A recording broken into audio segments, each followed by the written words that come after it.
কবিগুরু রবীন্দ্রনাথ ঠাকুরের জীবন স্মৃতির পরবর্তী অংশ। আমরা যে বাগানে ছিলাম তা মোরান সাহেবের বাগান নামে খ্যাত ছিল।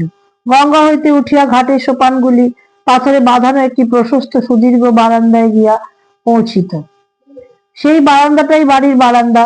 ঘরগুলি সমতল নহে, কোনো ঘর উচ্চতলে, কোনো ঘরে 2-4 ধাপ সিঁড়ি বাহিয়া নামিয়া যাইতে হয়।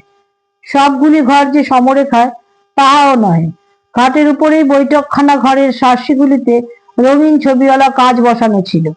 একটি ছবি ছিল নিবিড় পল্লবে বেষ্টিত গাছের শাখায় একটি দোলা।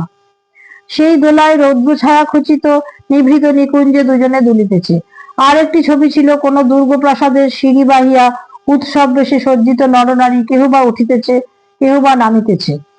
শার্সির উপরে আলো পড়িত এবং এই ছবিগুলি বড় উজ্জ্বল হইয়া দেখা দিত। এই দুটি ছবি সেই গঙ্গা তীরের আকাশকে যেন ছুটির সুরে ভরিয়া তুলিত।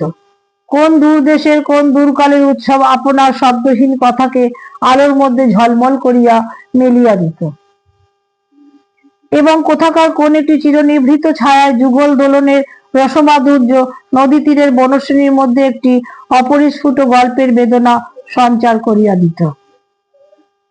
বাড়ির সর্বোচ্চ তলে চারিদিক খোলা একটি গোল ঘর ছিল।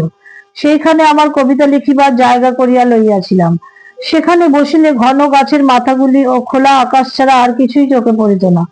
তখনও সন্ধ্যা সঙ্গীতের পালা চলিতেছে, এই ঘরের প্রতি লক্ষ্য করিয়াই লিখিয়াছিলাম, অনন্ত এ আকাশের কোলে টলমল মেঘের মাঝার, এইখানে বাঁধিয়াছি ঘর তোর তরে কবিতা আমার। এখন হইতে কাব্য সমালোচকদের মধ্যে আমার সম্বন্ধে এক একটা রব উঠিতেছিল যে আমি ভাঙা ভাঙা ছন্দ ও আধো আধো ভাষার কবি। সমস্তই আমার ধোয়া ধোয়া ছায়া ছায়া। কথাটা তখন আমার পক্ষে যতই অপ্রিয় হোক না কেন, তাহা অমূলক নহে। বস্তুতই সেই কবিতাগুলির মধ্যে বাস্তব সংসারের দূরত্ব কিছুই ছিল না। ছেলেবেলা হইতে বাহিরে লোকসংসব হইতে বহু দূরে যেমন করিয়া গণ্ডিবদ্ধ হইয়া মানুষ হইয়াছিলাম, তাহাতে লিখিবার সম্বল পাইব কোথায়?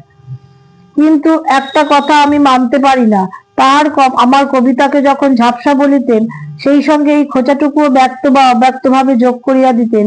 ওটা যেন একটা ফ্যাশন। যাহার নিজস্ব দৃষ্টি খুব ভালো, সে ব্যক্তি কোনো যুবককে চশমা পরিতে দেখিলে অনেক সময় রাগ করে এবং মনে করে ও বুঝি চশমাটাকে অলংকার রূপে ব্যবহার করিতেছে। বেচারা চোখে কম দেখে, এই অপবাদটা স্বীকার করা যাইতে পারে, কিন্তু কম দেখার ভান করে, এটা কিছু বেশি হইয়া পড়ে। আজ এই পর্যন্ত। পরবর্তী অংশ পরবর্তী দিনে। আমার এই পাঠ যদি বাংলায় ভালো লেগে থাকে, লাইক, শেয়ার ও চ্যানেলটি সাবস্ক্রাইব করে দেবেন। নমস্কার।